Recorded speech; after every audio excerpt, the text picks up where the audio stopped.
축복합니다. 제 고등학교 친구가 있습니다. 가장 친한 친구고 지금까지 교제를 하고 있는 친구인데 이 친구 어머니가 아주 교회를 열심히 다니는 그런 권사님이었습니다. 근데 이 친구가 월요일 되면은 저를 찾아와서 하소연을 해요. 뭐냐면 어머니에 대한 하소연입니다. 저도 그 어머니 잘 알고 이 친구 어머니가 저를 참 좋아했어요. 그래가지고 친구가 무슨 일이 있을 때 전화해서 엄마 나 형제하고 같이 할 거야 그러면은 무조건 다 이렇게 하라고 할 정도로 저를 특별히 그렇게 사랑해 주신 그런 좋으신 어머니입니다. 그런데 이 친구가 주일날 마치고 월요일날 학교 와서 저한테 하소연을 하는데 그 어머니가 주일날 교회 갔다 와서는 아들에게 말합니다. 내가 오늘 교회 가서 목사님 말씀 듣고 큰 은혜를 받았다. 그리고 이런 부분에서 은혜를 받았고 또 이런 부분에서 내가 결단을 했다 하면서 주일날 내가 이렇게 봉사하고 헌신한 일을 쭉 이야기를 다 하고 나서 그리고 나서 아들을 잡습니다. 공부해야 된다고. 너 왜 공부 안 하면 안 된다. 하나님께 쓰임받기 위해서 열심히 공부해야 된다고. 근데 너 왜 이러냐고. 얼마나 은혜를 받고 오면 더 엄마가 그렇게 못 살게 군다는 거예요. 그래서 친구가 형제야 나는 엄마가 교회 가서 은혜 받고 오는 게 제일 무서워. 이렇게 이야기를 하는 거예요. 아직도 머리에 생생합니다. 오늘 예배를 통해서 말씀을 통해서 은혜를 많이 받아가서 집에 가서 아이들 잡지 마시고 아이들을 격려해주고 또 아내와 남편을 행복하게 해주는 그런 우리 부모님들 다 되시기를 주님의 이름으로 축복합니다. 네. 그러기 위해서 가장 중요한 것은 내 신앙이 내가 복음이 되어서는 안 된다는 거예요. 내가 중심이 되어서 내가 생각하는 대로 내 신앙을 막 이끌고 가서는 안 된다는 것입니다. 하나님의 복음, 주님의 복음에 내가 순종해 나가야 되는 것입니다. 성령의 인도함을 받아야 된다는 것입니다. 여러분 신앙이라고 하는 것은요. 내가 주도권을 가지고 막 나가는데 하나님이 성령님이 내가 결정하고 나가는 것을 도와주는 것이 아니에요. 나의 인생의 모든 것을 삶의 목적부터 시작하여 하루하루 판단하고 결정하는 모든 것을 하나님께 전적으로 맡기고 하나님께서 결정하신 그 일에 내가 충성을 다해서 순종해 나가는 것 이것이 신앙입니다. 우리가 제일 잘 살 수 있는 길은 그래서 나를 계획하시고 창조하신 창조주 되신 하나님이 나를 원래 만드시고자 했던 그 목적함을 깨달아서 하나님이 주신 은사와 은혜를 가지고 능력을 가지고 그렇게 하나님이 나를 이 땅에 보내신 그 목적을 이루며 사는 것 이것이 우리가 바르게 사는 것이고 참으로 행복한 것이고 하나님께 영광을 돌리는 그런 삶인 것을 여러분 믿으시기 바랍니다. 여러분 많은 사람들은 내가 열심히 살고 행복할 것이라고 살고 있는데 그 기준이 세상이 다른 사람들이 만들어 놓은 기준이에요. 세상 사람들이 이렇게 살면 행복할 것이다. 이렇게 하면은 너희는 좋은 것이다. 이렇게 이야기를 한 그것을 가지고 내가 거기에 맞추어서 살려고 하는 것입니다. 근데 그게 맞는 사람도 있지만 맞지 않는 사람들이 대부분이라는 것이에요. 차 하나도요, 다 목적이 다릅니다. 여러분 차도 화물차도 있고 승합차도 있고 관광버스도 있고 승용차도 있습니다. 그런데 차가 멋진 차가 되기 위해서는 짐을 많이 실어야 된다. 그거는 화물차에게는 맞는 말인지 모르지만 스포츠카에게 짐을 많이 실으라고 자꾸 그러면은 그건 아니라는 것이에요. 우리 인생의 목적, 나에게 주신 하나님의 은사, 은혜 각각 다 달라요. 하나님이 나를 창조하실 때 어떤 공장에서 공산품, 상품을 찍어 만들듯이 그렇게 만들지 않았다는 것을 아셔야 됩니다. 우리 하나님은 비유하자면 예술가와 마찬가지예요. 이 세상에 단 하나밖에 없는 최고의 예술품으로 저와 여러분을 창조하신 줄 믿으시기 바랍니다. 그래서 여러분들이 어떤 모습이라도, 여러분의 가족들이, 여러분의 자녀가 어떤 모습이라도 그 모습 그 자체로 가장 귀한 거예요. 거기에서 하나님이 나를, 우리 자녀들을, 우리의 가정을, 우리 교회를 향하신 하나님의 뜻을, 하나님의 비전을, 우리 인생의 사명을 깨달아서 하나님이 주신 그 능력을 힘입어서 그것을 이루며 살아갈 때 그 삶을 형통한 삶이다, 이렇게 이야기하는 것이죠. 형통한 삶. 이 형통한 삶을 살기 위해서는 하나님의 성령의 이끌림을 받아야 됩니다. 내가 계획한 것에 성령님을 끄집어들여서 성령님을 이용해 먹으려고 하는 생각을 버리시고, 나의 삶에, 우리 가정에, 우리 교회에, 우리 자녀들에게 하나님의 성령이 원하시고 하나님이 이 아이에게 부어주신 재능과 은사와 달란트와 목적이 무엇인지 알고 그에 순종할 때 그의 삶이 형통하게 되는 거예요. 제가 말씀드린 이 친구, 엄마는 고3 때인데 내내 공부하라고 했어요. 너는 왜 성적이 안 나오니? 수학 성적이, 영어 성적이 어떠냐고 날마다. 그런데 학력고사를 치고 나니 점수가 보통 모의고사보다 더 작게 나오는 거야. 그때 그 아버지 장로님하고 어머니 권사님이 다시 기도를 했어요. 하나님, 내가 새벽마다 우리 아이 성적 잘 나오게 기도했는데 자기 실력보다 더 학력고사 성적이 모의고사보다 더 작게 나오시 어떻게 합니까? 기도하는데 하나님이 말씀을 주시고 은혜를 주셔서 이 아이에게, 너 아들에게 내가 주어준 은사가 뭐고 달란트가 무엇인지 다시 한 번 더 알아봐라. 다시 한 번 더 생각해봐라. 그래서 이 아이가 학력고사 치고 대학 입시하기 한 달 남겨놓고 그의 진로를 완전히 바꿉니다. 성악가를 한 달 동안 성악 연습을 해서 부산대학교 성악과에 들어갔어요. 그리고 나서 우여곡절 끝에 성악을 하는데 비엔나 가서 유학을 가서 성악하다가 또 허리를 다치니까 성악을 못하더라고요. 허리 힘으로 노래를 부르나봐요. 젊은 때. 그래서 또 진로가 하나님께서 바꿔주셔서 지휘로 바꿨습니다.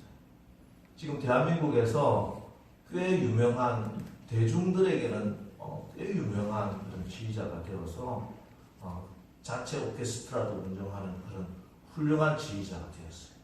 뿐만 아니라 믿음도 좀 있어가지고 사회봉사하는 일에 아주 아름답게 쓰임받는 그런 귀한 자녀가 되었습니다. 제 친구 중에 참 잘 나가는 친구가 되었어요. 여러분, 하나님께서 우리에게 주신 은사와 달란트와 목적이 있는 줄 믿으시기 바랍니다. 성령의 인도함을 받으셔야 돼요. 나의 삶을 내가 주도해 나가는데 성령께서 나의 삶을 도와달라고 하지 마시고, 오늘부터 내가 성령으로 충만하여 하나님의 성령이 나와 내 가정과 내 자녀의, 우리 교회에 부어주신 목적이 무엇인지, 계획하신 그 계획이 무엇인지 날마다 기도하시고, 또 그것을 깨달아 알아서 성령 충만함으로, 성령께 순종함으로 우리의 삶들이, 여러분의 가정이, 우리 교회가 형통한 그런 아름다운 믿음의 공동체, 성령의 공동체가 되시기를 주님의 이름으로 축원합니다. 여러분, 우리는 하나님의 자녀로 부르심을 받았어요. 내 신분을 바르게 알아야 됩니다. 내가 하나님의 자녀로 사는 길은 오직 성령의 인도함을 받아야 돼요. 로마서 8장 14절 15절, 무릇 하나님의 영으로 인도함을 받는 사람은 곧 하나님의 아들이라. 너희는 다시 무서워하는 종의 영을 받지 아니하고 양자의 영을 받았으므로 우리가 아빠, 아버지라고 부르짖느니라. 여러분, 우리는 하나님의 자녀입니다. 온 세상 만물을 창조하신 하나님의 자녀. 근데 세상은 우리를 날마다 속여요. 죄의 노예, 세상의 노예로, 종으로 그렇게 질질 끌려가면서 살려고 하는데 하나님께서는 우리를 자녀로 삼아주시고 왕같은 제사장으로 삼아주셔서 이 세상을 다스리고 지배하고 하나님의 영광을 위해서 하나님 나라와 그 일을 위해서 쓰임 받으라고 말씀해주고 계십니다. 그러기 위해서 반드시 우리에게 필요한 것이 있으면 바로 성령의 인도함을 받아야 됩니다. 성령의 충만함을 받아야 됩니다. 그래야 하나님의 영 성령으로 충만한 자, 성령의 인도함을 받는 자가 하나님을 아버지라고 부르고 하나님께 기도하고 하나님의 인도함을 받아서 하나님이 원하시는 그 삶을 살게 되는 줄 분명하게 믿으시고, 여러분 오늘부터 날마다 성령님을 간구하시기 바랍니다. 성령님은 여러분 인격이십니다. 성령님은 하나님이시고 인격이시다. 내가 성령님을 환영하고 사모할 때 성령님은 기쁘시게 우리와 함께 하십니다.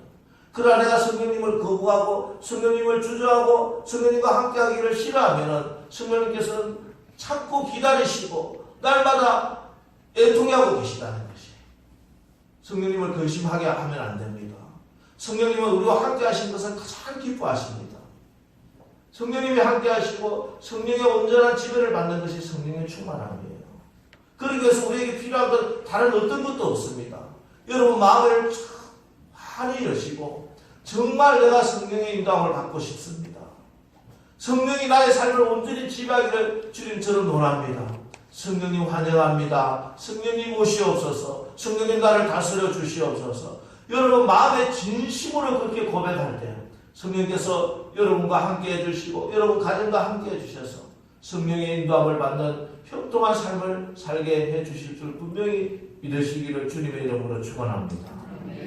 오늘 성령 강림절입니다. 이 성령님 우리의 삶을 인도해 주시고 바르게 지도해 주시고 이끌어 주시는 성령님이 이 땅에 영원히 우리와 함께 하시기 위해서 이 땅에 오신 날을 기념하는 성령 강림주의죠. 오늘 본문은 바로 그 성령께서 이 땅에 오신 그 첫날, 그 시간, 그 사건을 바로 기록하고 있는 말씀입니다. 먼저 오늘 본문을 보면은 오순절 날이 이미 이름에 그들이 다 같이 한 곳에 모였더니 성령님이 언제 오셨느냐? 어떤 자리에 오셨습니까? 사랑하는 주님 자녀들이 예수님이 내가 보낸 성령님이 오실 때까지 너희는 예루살렘에 머물러라 하는 그 말씀에 순종하는 주님의 제자 120문도가 다 같이 한 곳에 모여있는 그곳에 그때 성령께서 임해주셨다. 그렇습니다. 성령의 역사는 성령의 권능은요 우리가 마음을 합하여 다 같이 한 곳에 모인 이곳에 성령께서 임해주시는 것입니다. 그래서 성령 충만함을 받고도 이 성도들이 한 것은 뭐냐 하면은 힘써 모이기를 힘썼다는 거예요. 사도행전 2장 46절에 보면은 성령 받고 나서 이분들이 한 일이 뭐냐 하면은 날마다 마음을 같이하여 성전에 모이기를 힘쓰고 집에서 떡을 떼며 기쁨과 순전한 마음으로 음식을 먹었다. 이렇게. 여러분 여기서 그 당시에 초대교회에서 성전에 모이는 것이 쉬웠을까요? 가정에 모이는 것이 쉬웠을까요? 요즘은 교회에서 모이는 것이 훨씬 쉽습니다. 가정에서 소그룹으로 가정예배에 속해 이렇게 모이는 것은 훨씬 더 어렵게 생각하지요. 왜냐하면 교회에서 예배드리기 위해서 모이는 것은 힘쓰지 않아도 되는 것입니다. 소수의 사람만 힘쓰면 됩니다. 교회 예배를 준비하는 사람, 교회 봉사하는 사람, 소수의 사람만 고생하면 된다는 것이에요. 그래서 사람들이 대형교회, 큰 교회 자꾸 가잖아요. 작은 교회는 소수의 사람이 우리들이야. 다 힘써야 돼요.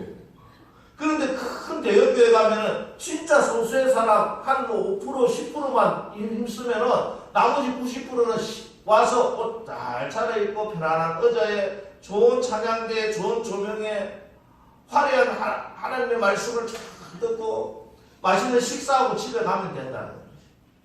힘쓰지 않아도 됩니다. 그렇기 때문에 성전에 모이는 것이 훨씬 더 쉽다는 것이에요.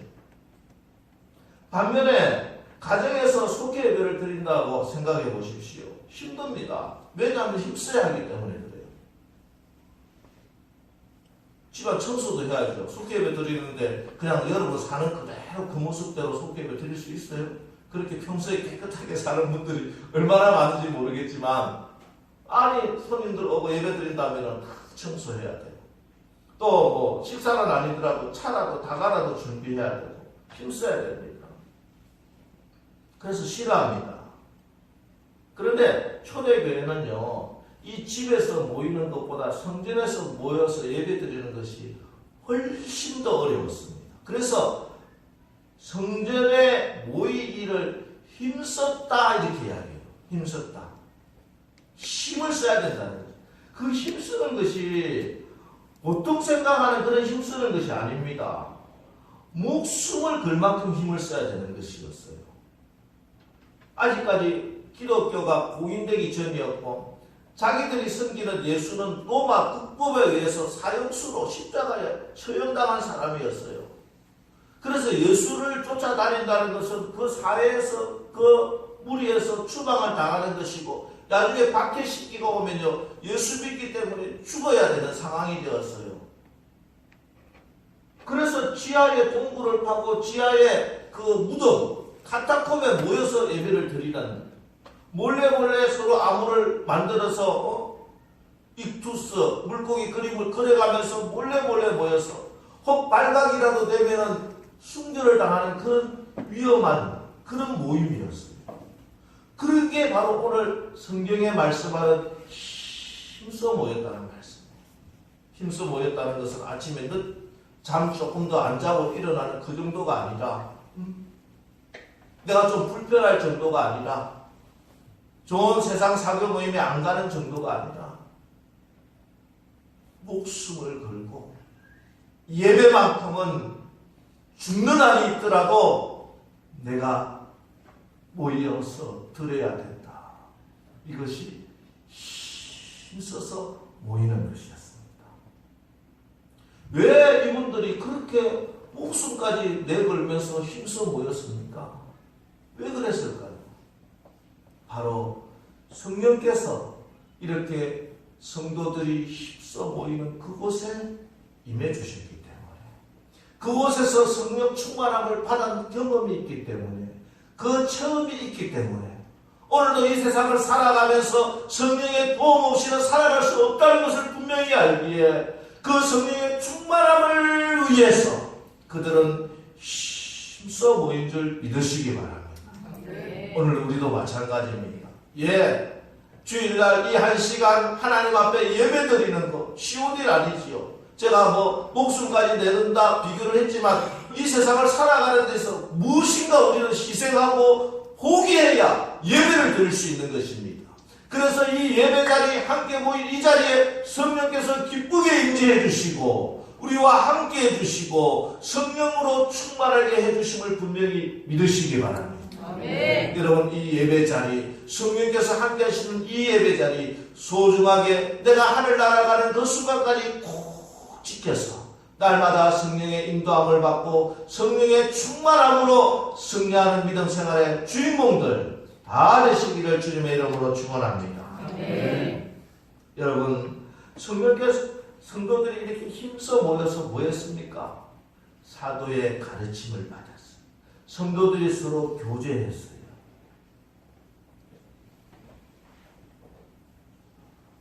여러분, 사람들이 은혜를 받았다고 하는 몇몇 사람들 힘써 모이지 않으면서 그들의 은혜가 계속 유지될 수가 없습니다. 심지어 사단의 종로로 갈 수도 있어요. 한국 교회 초기에 성령을 받았다고 하면서 교회 가르침을 받지 않고 모이기를 힘쓰지 않다가 이단으로 빠진 사람들이 꽤 많습니다. 대표적으로 한 사람이 바로 박태선이라고 하는 사람이에요. 그는 초기 한국교회에서 굉장히 훌륭한 신앙인이었습니다. 덕천교회 주일학교를 나와서 남대문 교회에서 아주 신앙생활을 잘하던 신실한 분이었어요. 그러던 중 부흥사 이승복 목사님의 부흥 집회에서 큰 은혜를 받습니다. 성령의 은사를 받습니다. 많은 기적과 이적을 베풀 수 있도록 하나님께서 은혜를 베풀어 주셨어요. 왜 베풀어 주십니까? 왜 성령께서 은사를 주셨습니까? 교회를 섬기라고, 교회 덕을 세우라고 하나님께서 주셨어요. 그런데 이분은 교회 가르침을 거부하고 성도의 교제를 회피하면서 산으로 들어갑니다. 산에 들어가서 하나님께만 열심히 기도를 했어요. 그리고 그 후에 한국예수교 부흥협회를 창립하고 전국을 다니면서 부흥집회를 이끕니다.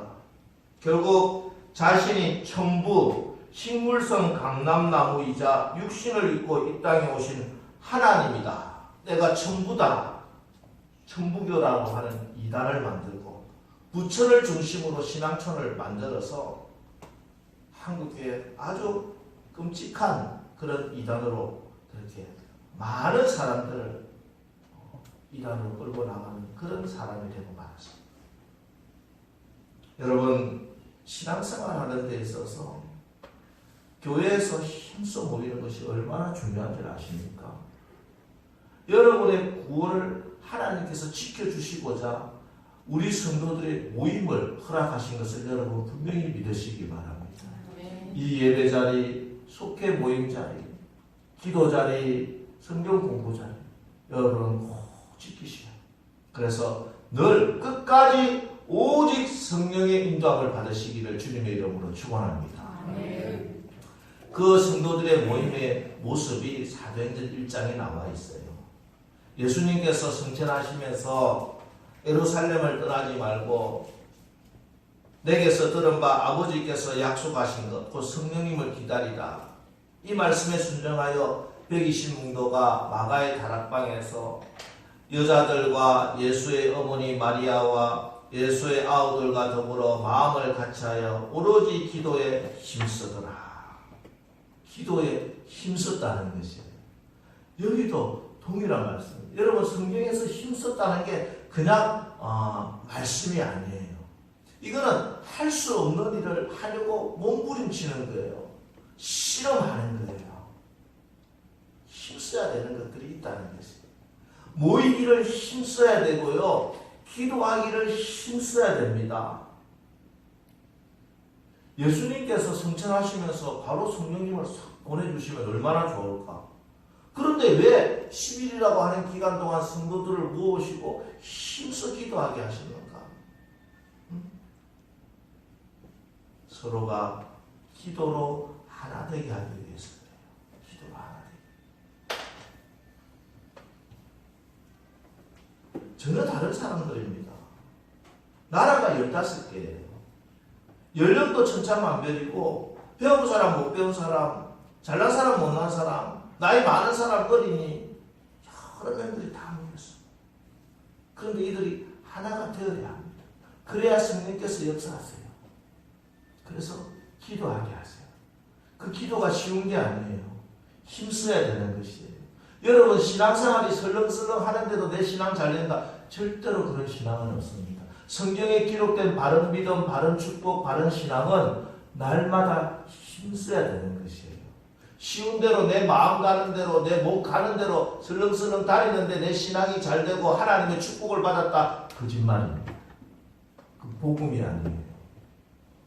하나님의 말씀, 힘써 여호와를 구해야 되고 힘써 모이게 되고 힘써 기도해야 됩니다. 왜 여러분 교회 오십니까? 교회 마음 맞는 사람 만나서 서로 수다 떨려고 교회 오는 거 아니잖아요. 전혀 다른 사람들이 성령으로 하나 되기 위해서 교회 오는 것이에요. 그 일에는요, 시간이 걸립니다. 한순간에 되지 않아요. 주님을 사랑하는 사람들의 모임이지만 이 사람들이 하나 될 때까지 10일간의 그런 힘쓰는 기도가 있었다는 거지. 쉽지가 않아요. 성도가 어떻게 하나 되겠습니까? 나라도 다르고 성별도 다르고 신분도 다르고 모든 것이 다른 사람들이 모여서 하나 되어야 되는데 어떻게 하나 되느냐? 힘써서 기도해야 돼요. 마음이 안 내켜도 기도해야 됩니다. 저 사람이 이해가 안 되지만 기도해 줄 수 있을 때까지, 중보기도 할 때까지. 여러분 10일 동안 어떻게 여러분 기도 1시간 해보셨어요? 기도 1시간이 되나요? 내가 가지고 있는 기도 제목 가지고 1시간 기도해보면 그 기도 2시간, 3시간 할 수 있습니까? 그렇지 않습니다. 그런데 이 사람들은 10일 동안 전혀 오로지 기도에 힘썼다. 어떻게? 120명 기도 제목 전부 다 받아가지고 그 기도 제목이 내 기도 제목이 될 때까지 간절한 마음으로 힘쓰고 애쓰고 부르짖고 하면서 실험하면서 기도해서 10일 동안 그렇게 했다는 거예요. 그 기도 제목이 내 옆에 있는 이 사람의 기도 제목이 내 기도 제목처럼 느껴지고 내가 그 사람이 안타까운 것만큼 내가 안타까워질 때까지 그렇게 중보 기도해야. 이게 10일간의 중보 기도였습니다. 그래서 그들이 벽이 무너지는 거예요. 벽이. 쌓여있는 벽 가운데 하나님의 성령은 역사하지 않습니다. 아니 하나님의 성령의 역사이기 때문에 벽이 무너지는 거예요. 근데 벽이 무너진다는 것은 여러분 잘 생각해 보세요. 그대로 벽들이 그대로 간격을 두고 있는데 벽이 무너질까요? 아니요. 서로 부딪혀야 돼요. 부딪혀야 돼요. 여러분 가족이 어떻게 하나가 됩니까? 아내와 남편이 어떻게 하나 됩니까? 우리 새 친구 우리 주혜빈 자매가 왔는데 이제 그 가정이 하나 될 때까지 내가 자라왔던 환경 우리 주철영 집사님과 남궁희 권사님한테 배워왔고 자라왔고 그렇게 살아왔던 평생의 그 벽들이 있어요. 응? 그 벽들이 어떻게 허물어집니까? 부부가 같이 살면서 부딪히면서 어떤 때는 마음이 아프고 상처라고 생각되는 것도 하면서 겪어가면서 그렇게 허물어지는. 근데 이 상처가 상처로 곰지 않기 위해서 필요한 것이 기도입니다. 기도. 그 문제를 끌어안고 가슴 아파하며 가슴을 찢으며 힘써 기도하는 거예요. 힘써 기도하는 거예요. 그냥 설렁설렁 기도하는 것이 다른 사람 기도 제목 내가 기도 부탁받았으니까 설렁설렁 하는 것이 아니라 그 마음을 내가 받아서 그 아픔을 내 아픔으로 느끼며 그가 잘못된 거 내 죄로 내가 통곡하고 회개하면서 이렇게 힘써 기도할 때 성령께서 역사해 주실 줄 믿으시기 바랍니다. 네. 여러분 우리가 서로가 기도 제목을 나눈다는 것은요 그만큼 우리가 막혀있는 담이 허물어지는 거예요. 성령의 인도함을 받으며 여러분 서로 중보하며 기도해 주시기 바랍니다. 우리가 같은 교회다 같은 속회다 특별히 여러분 서로 같이 기도 제목을 나누고 기도할 때 우리의 가운데 있던 막혔던 담들이 허물어지고 성령께서 하나 되게 하시고 충만하게 하셔서 하나님의 능력과 하나님의 축복이 임하게 되는 줄 분명히 믿으시기 바랍니다. 이렇게 성령 충만함을 받으면 능력을 받고요 또한 변화가 일어납니다. 오늘 보면 3가지 변화가 일어났다고 말씀을 하고 있습니다. 첫 번째는 듣는 귀가 열리게 됩니다. 듣는 귀가 열리게 됩니다. 성령의 충만함을 받게 되면요 귀가 열리게 됩니다. 2절에 호련히 하늘로부터 급하고 강한 바람 같은 소리가 있어 그들이 앉은 온 집에 가득하다. 성령의 바람이 부는 바람, 창문이 흔들리는 그런 바람이 아니라 바람 같은 소리로 임했다는 거죠. 귀가 열렸어요. 들린다는 거죠. 하나님의 음성이 성령의 음성이 들리기 시작했다는 거죠. 세상의 헛다른 소리, 망하는 소리, 절망적인 소리에 귀가 먹었던 우리 귀가 하나님의 성령이 임하니까 하나님의 소망의 소리, 희망의 소리, 약속의 소리, 성령의 인도하시는 그 하나님의 음성이 들려요. 하늘의 소리가 들려요. 세상의 소리에 귀가 먹었던 우리가 하늘의 소리에 귀가 열리기 시작했다는 것입니다. 여러분 세상의 소리 자꾸 귀 기울이지 마시기 바랍니다. 안 들으려고 해도 얼마나 많은 소리가 들립니까? 여러분 TV 뉴스 틀고 들어보는 소리 어디에 희망이 있다, 소망이 있다, 잘될 것이다, 이게 나갈 것이다 그런 뉴스 소리 들어본 적이 있습니까? 날마다 안 된다, 망한다, 절망이다, 되지 않는다 그런 소리 자꾸 들으면 그런 믿음이 생겨요. 그러면 내 인생은 안 되고 망하고 절망할 수밖에 없는 것이에요. 여러분 하나님의 음성이 여러분의 귀에 들리시기를 주님의 이름으로 축원합니다. 하나님은 늘 소망의 하나님이십니다. 회복시키시는 하나님이십니다. 죄 가운데 있더라도 회개하고 돌아가면 모든 것을 용서하시고 회복시켜주시는 인자하신 하나님이신 줄 분명히 믿으시기 바랍니다. 그 하나님의 음성을 듣고 그 하나님의 음성에 믿음으로 반응하실 때 하나님께서 약속해 주신 그 약속의 말씀대로 우리의 삶을 우리의 가정을 이끌어 주실 줄 분명하게 믿으시기를 주님의 이름으로 축원합니다. 여러분 주의 일을 할 때도 마찬가지예요. 목사가 목회 사역을 할 때도 날마다 얼마나 세상에 두는 소리, 내 마음속에서 나는 소리는 절망 소리밖에 없어요. 안 되겠다, 이러다가는 어떻게 되겠느냐, 나는 할 수 없다, 이런 생각이 늘 내 마음에서 일어나기 때문에 오늘 이거 하고 기도했듯이 내 마음속에 하나님의 성령의 불과 또 내 마음의 법이 죄의 법이 날마다 싸우듯이 그렇게 일어나.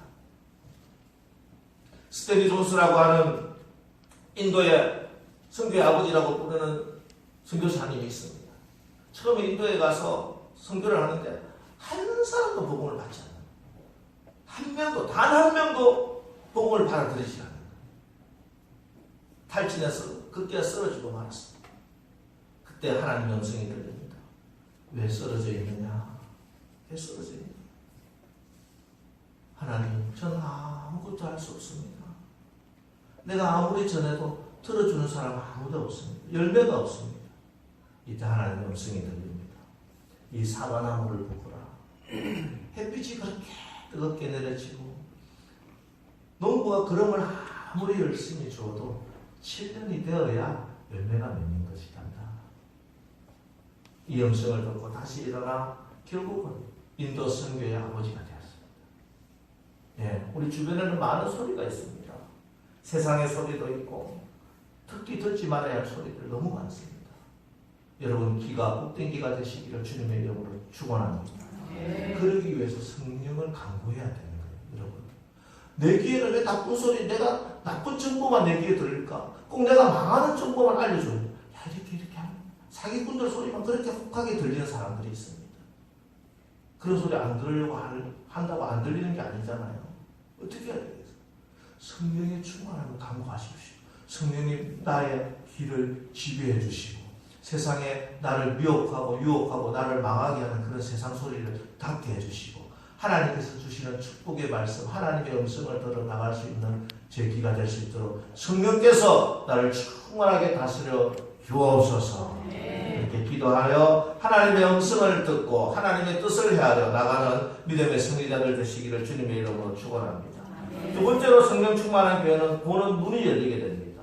3절에 마치 불의 혀처럼 갈라지는 것들이 그들에게 보여. 여러분 성령님이 임하시면 눈이 보입니다.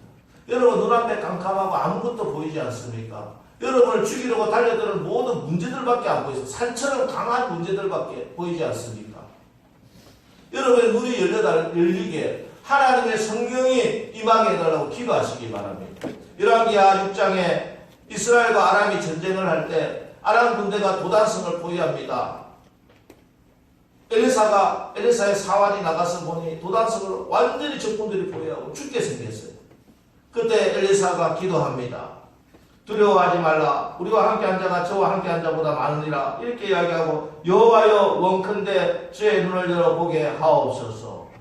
사환의 영안의 눈이 확 열렸어요. 불말과 불병거가 엘리사와 도단성을 지키고 있는 거예요.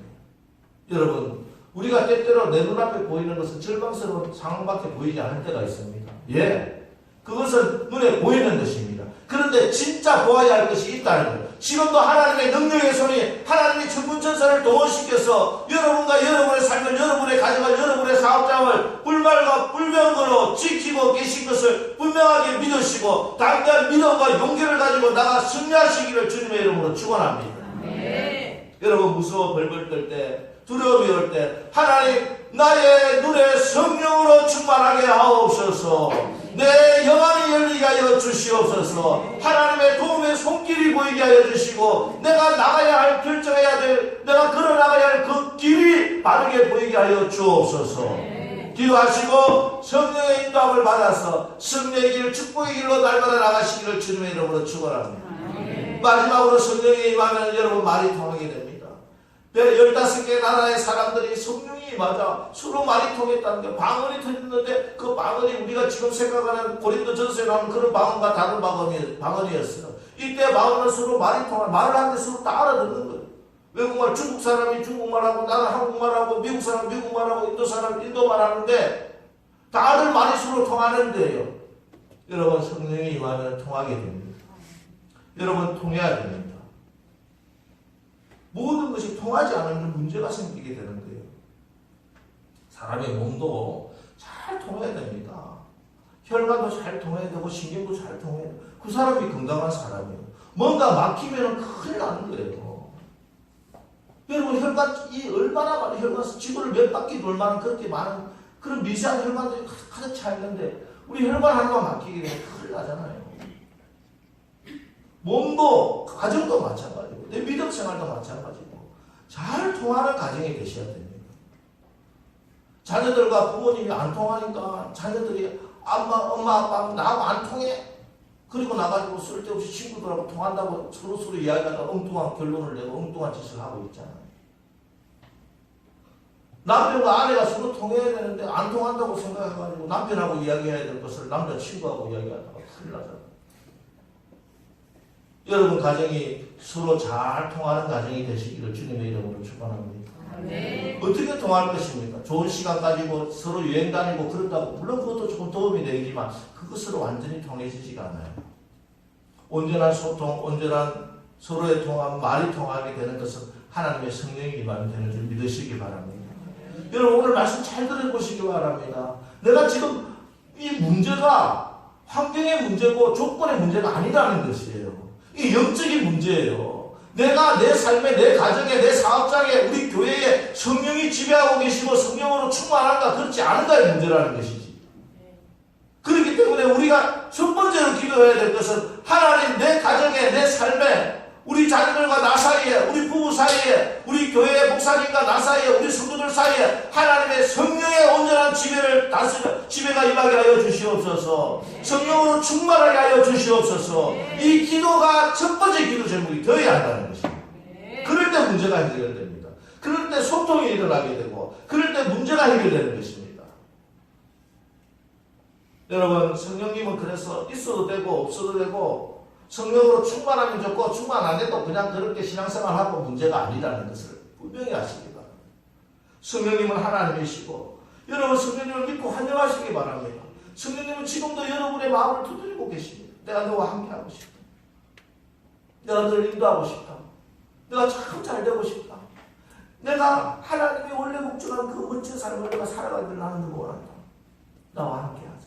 성령님 지금도 여러분의 문을 두드리고 마음의 문을 두드리고 있어요. 여러분 주저하지 마시기 바랍니다. 내가 성령님 잘못 받아가지고 혹시 지금 내가 가지고 있는 거 다 포기하고 하나님 나라를 위해서 내가 또 뭐 선교사로 나가라고 하면 어떡하나 그런 걱정 붙들어 매시기 바랍니다. 선교사로 나갈 사람이 정해져 있어요. 아무나 선교사 나가는 것도 아니고 정말 그런 마음을 성령께서 주시고 그렇게 인도하시면 그것이 가장 축복된 길이에요. 알겠습니까? 하나님의 성령이 여러분을 가장 잘 아십니다. 왜? 하나님이 우리를 만드셨기 때문에 하나님이 목적을 가지고 우리를 만드셨기 때문에 여러분의 가정도 하나님이 창조해 주셨어요.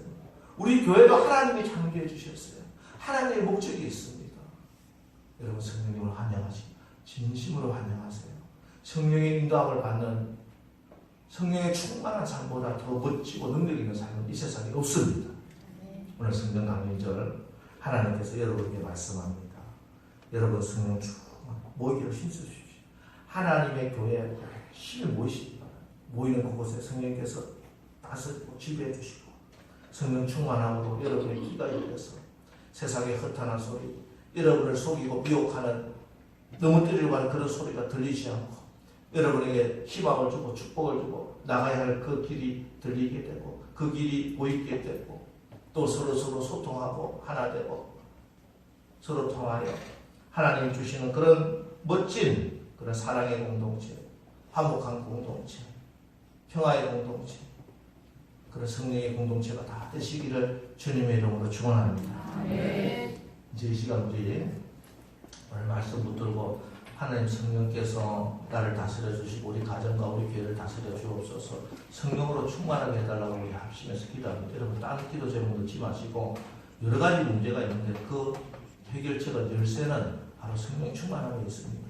하나님 성령 충만하게 하옵소서. 이 시간 한 2분 동안만 여러분이 합심해서 기도하겠습니다.